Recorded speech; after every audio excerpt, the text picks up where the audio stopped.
यदि हम अपने पापों को मान ले तो वह हमारे पापों को क्षमा करने और हमें सब अधर्म से शुद्ध करने में विश्वास योग्य और धर्मी है।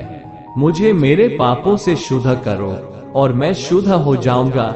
मुझे धो और मैं बर्फ से भी अधिक सफेद हो जाऊंगा। ओह, मुझे फिर से मेरी खुशी लौटा दो। तुमने मुझे तोड़ दिया है, अब मुझे खुशियां मनाने दो। मेरे पापों को मत देखो, मेरे अपराध के दाग को मिटा दो। हे परमेश्वर, मेरे अंदर एक शुद्ध हृदय उत्पन्न करो।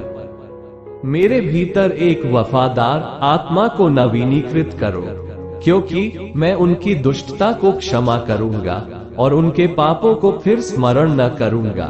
जो अपने अपराध छिपा रखता है उसका कार्य सफल नहीं होता, परंतु जो उनको मान लेता और छोड़ भी देता है उस पर दया की जाएगी। मैं वही हूँ जो अपने नाम के निमित्त तुम्हारे अपराधों को मिटा देता हूँ और तुम्हारे पापों को फिर स्मरण नहीं करता, क्योंकि उसने हमें अंधकार के राज्य से छुड़ाया और अपने प्रिय पुत्र के राज्य में स्थानांतरित किया, जिसने हमारी स्वतंत्रता खरीदी और हमारे पापों को क्षमा किया। हमको उसमें उसके लहू के द्वारा छुटकारा अर्थात अपराधों की क्षमा उसके उस अनुग्रह के धन के अनुसार मिला है जो उसने हम पर बहुतायत से किया। आओ हम आपस में विचार करें। प्रभु कहते हैं, चाहे तुम्हारे पाप लाल रंग के हो तो भी वे बर्फ के समान उजले हो जाएंगे, चाहे वे किरमिजी रंग के हो तो भी वे ऊन के समान उजले हो जाएंगे। हे प्रभु, यदि आप हमारे पापों का लेखा जोखा रखते तो हे प्रभु कौन बच सकता था, परंतु आप क्षमा प्रदान करते हैं ताकि हम आपका भय मानना सीखें। धन्य है वो व्यक्ति जिसके अपराध क्षमा किए गए और जिसके पाप धन के गए।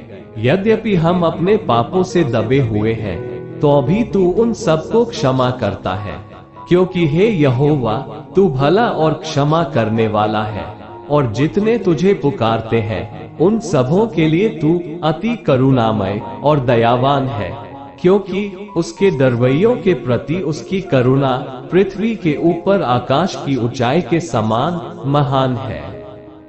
जो अपने अपराध छिपा रखता है उसका कार्य सफल नहीं होता, परंतु जो उनको मान लेता और छोड़ भी देता है उस पर दया की जाएगी, क्योंकि परमेश्वर ने जगत से ऐसा प्रेम रखा कि उसने अपना एकलौता पुत्र दे दिया, ताकि जो कोई उस पर विश्वास करे वह नाश न हो परंतु अनंत जीवन पाए।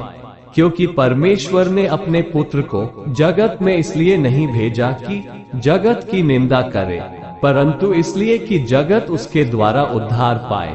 क्योंकि मैं उनकी दुष्टता को क्षमा करूंगा और उनके पापों को फिर स्मरण न करूंगा। उसने हमारे पापों को हमसे उतनी दूर कर दिया है जितना पूर्व पश्चिम से दूर है। बीती हुई बातों का स्मरण मत करो, न पुरानी बातों पर विचार करो।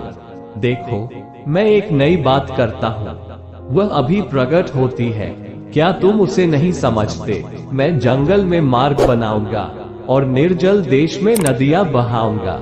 आमीन।